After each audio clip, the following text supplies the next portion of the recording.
They said she was just an old woman, but they were wrong. Every night at midnight, she lit her candles.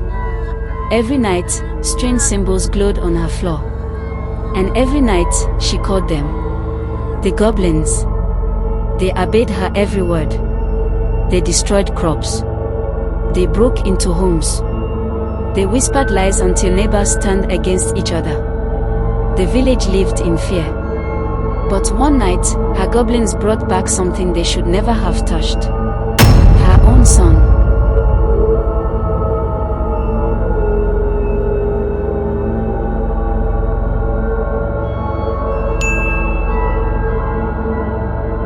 Martha was 57 years old, and everyone in the village feared her. They called her the witch on the hill. Children were warned never to wander too close to her crooked house. Mothers pulled their children inside when she passed. Even the bravest of men would whisper and cross themselves when her name was spoken. But no one knew the truth about Martha. She was lonely. Each night, just before midnight, Martha prepared for her walk. She lit candles in every corner of the room until the walls glowed with flickering light. Strange symbols, carved into the floor over many years, glimmered as the flames danced. She spoke the words she had spoken 1,000 times before, words that called forth her companions. The goblins. One by one, they appeared from the shadows. Some crawled on the ceiling, some clung to the walls, some grinned with sharp teeth and glowing eyes. Martha watched them gather, her face calm and cold.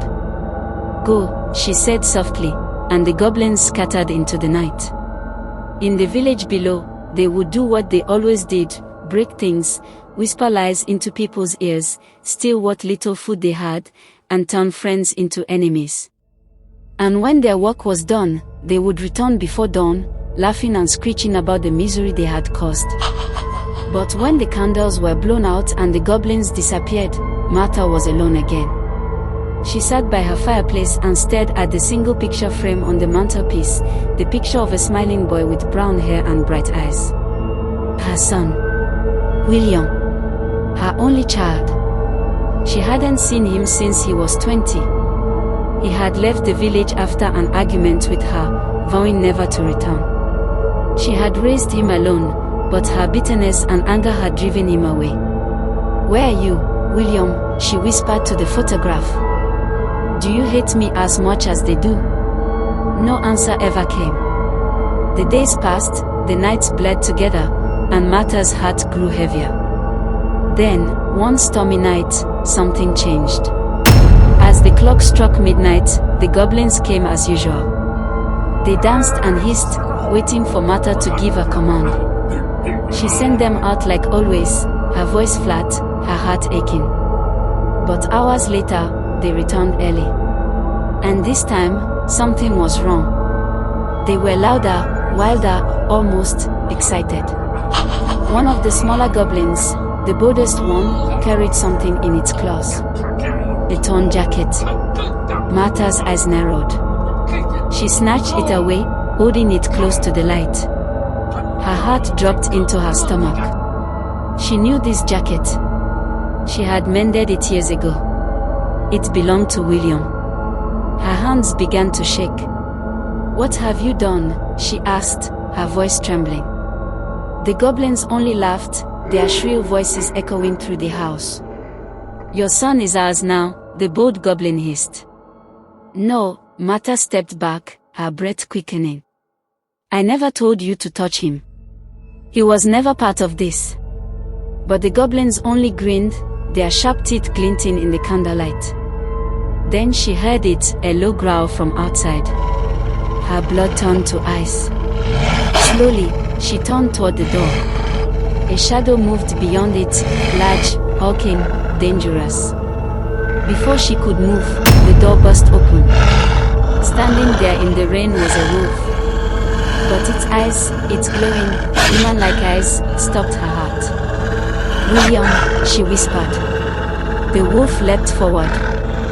Martha cried out as its teeth sank into her arm. The pain was like fire, spreading through her veins. She fell to the floor, clutching her wound as the goblins howled with glee. The wolf snarled once more, then turned and vanished into the night. When morning came, the village below was silent. Doors hung open. Pots were broken. Beds were empty. The people had fled, every last one.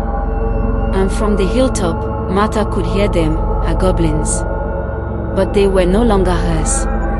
The one leading them now was the wolf, her son. Martha's heart shattered. Night after night, she watched as the destruction grew worse. Her son, now trapped in a wolf's body, commanded the goblins with ruthless precision. The cycle she had started so many years ago was beginning again, but now it was stronger, darker, unstoppable. She tried to stop them.